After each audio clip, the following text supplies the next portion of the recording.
परिसीमन को लेकर दक्षिण भारत से विरोधी स्वर गूंजने लगे हैं। तमिलनाडु के मुख्यमंत्री एम के स्टालिन ने लोगों से ज्यादा बच्चे पैदा करने की अपील की है। तमिलनाडु के मुख्यमंत्री एम के स्टालिन ने पिछले हफ्ते कहा था कि लोगों को अब तुरंत बच्चे पैदा करने की जरूरत है।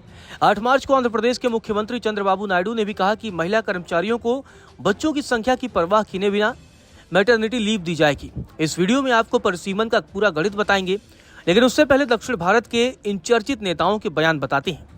सबसे पहले बात करते हैं तमिलनाडु के मुख्यमंत्री एम के स्टालिन की। एम के स्टालिन ने अपने बयान में कहा कि पहले हम कहते थे कि समय लो, सोचो और आराम से बच्चे पैदा करें, लेकिन अब हालात बदल गए हैं, इसीलिए तुरंत बच्चे पैदा करने की जरूरत है। 21 अक्टूबर 2024 को एक बयान में एम के स्टालिन ने कहा कि हम 16 बच्चे पैदा करने की कहावत पर लौट सकते हैं। तमिलनाडु के मुख्यमंत्री एम के स्टालिन के अलावा चंद्रबाबू नायडू, जो कि आंध्र प्रदेश के मुख्यमंत्री हैं, वो भी इस मामले पर बयान देते हैं। उन्होंने एक बयान दिया और कहा कि महिला कर्मचारियों को बच्चों की संख्या की परवाह किए बिना मैटरनिटी लीव दी जाएगी। कोई व्यक्ति सरपंच, नगर पार्षद या मेयर तभी बन सकता है जब उसके 2 या 2 से ज्यादा बच्चे हों।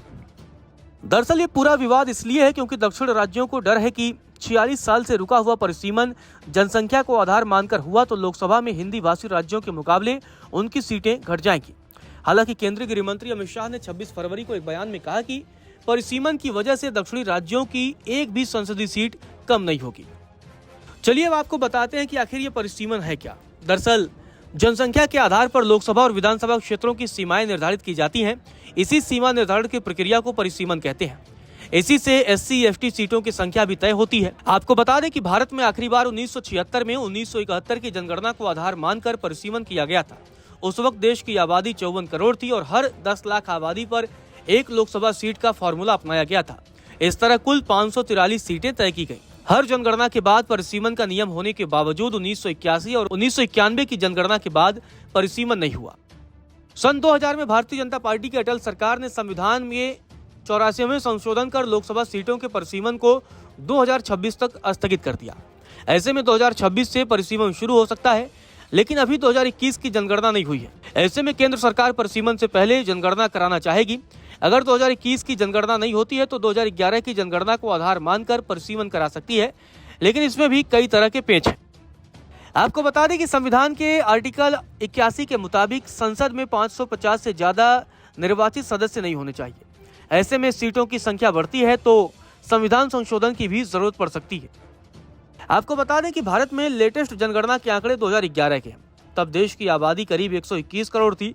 ऐसे में प्रति 10 लाख आबादी पर एक सीट का फॉर्मूला अपनाया जाता है तो देश भर में उस हिसाब से कुल 1210 सीटें हो जाएंगी। परिसीमन को लेकर दक्षिण के राज्यों में लोकसभा सीटें घटने का खतरा है, क्योंकि परिसीमन जनसंख्या के आधार पर होता है।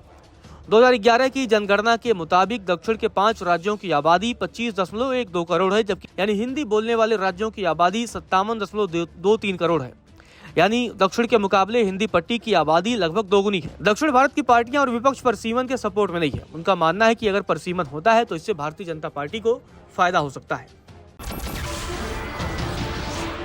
नमस्कार, मैं हूं मानक गुप्ता। अगर आपको हमारा ये वीडियो पसंद आया हो तो इसे लाइक और शेयर जरूर करें, और हाँ, हमें सब्सक्राइब और फॉलो करना ना भूलें ताकि आप देश और दुनिया की कोई खबर मिस ना करें। तो जुड़े रहिए हमारे साथ और देखते रहिए News 24।